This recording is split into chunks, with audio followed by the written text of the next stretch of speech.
নির্দেশ সেই কাজ করেছে।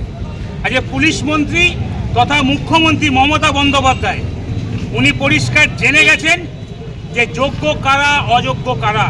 ওনার কাছে সমস্ত নথি আছে।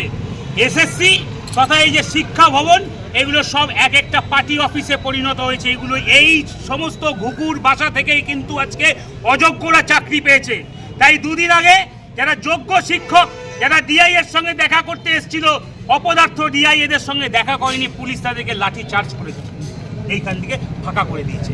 আজকে আমরা এসেছিলাম এই ঘুঘুর বাসাকে দরজা বন্ধ করতে, পুলিশ ছিনিয়ে নিয়েছে। পুলিশ সংখ্যায় বেশি, পুলিশের হাতে পাওয়ার আছে, পুলিশ আমাদের কাছ থেকে চেন তালা ছিনিয়ে নিয়েছে। কিন্তু পুলিশ পারবে না যে যারা শূন্য পেয়ে 56 যারা 56 নিয়ে ঘুষ খেয়ে যাদের ওএমআর নিয়ে চাকরি হয়েছে তাদের হাত থেকে কিন্তু ওএমআরটা ছিনিয়ে নিতে পারবে না পুলিশ। তার প্রতিবাদ জানাতে আজকে আমরা এসেছিলাম। শিক্ষকদের ওপর যে লাঠিচার্জ হয়েছে তার প্রতিবাদ জানিয়ে আজকে আমরা কংগ্রেস পার্টির পক্ষ থেকে এই শিক্ষা ভবন অভিযান করেছিলাম। পুলিশ তাদের রং দেখালো, পুলিশ তো দেখাবেই। তাই পুলিশের আঁকা উনি হচ্ছে মুখ্যমন্ত্রী, তো মুখ্যমন্ত্রীর নির্দেশ তো আছেই যে তোমরা কিন্তু কোনো বিরোধীদেরকে মুখ খুলতে দেবে না। আজকে বর্তমানে তৃণমূল কংগ্রেসের মিছিল হচ্ছে, তৃণমূল কংগ্রেসরা মিছিল করছে অযোগ্যদের জন্য, আর কংগ্রেস এখানে এসছে যোগ্যদের জন্য। এটাই ফারাক। যোগ্যদের জন্য বিচার চাইতে এসে পুলিশের ঘাট ধাক্কা খাচ্ছি, আর অযোগ্যদের জন্য যারা গলা ফাটাচ্ছে তাদের জন্য পুলিশ কিন্তু নীরব। এটাই পশ্চিমবঙ্গের দ্বিচারিতা। পরবর্তী পদক্ষেপ আমরা 48 ঘন্টার মধ্যে এই ঘুঘুর বাসায় আবার আসবো।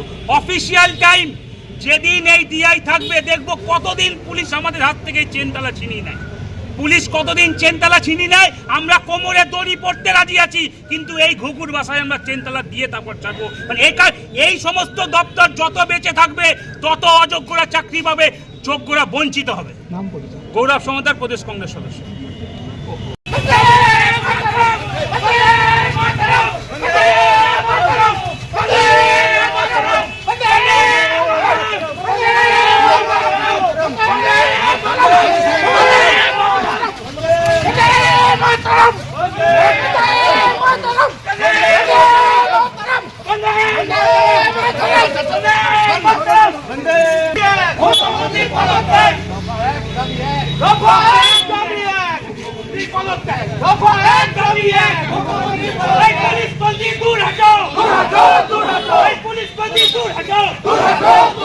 পুলিশ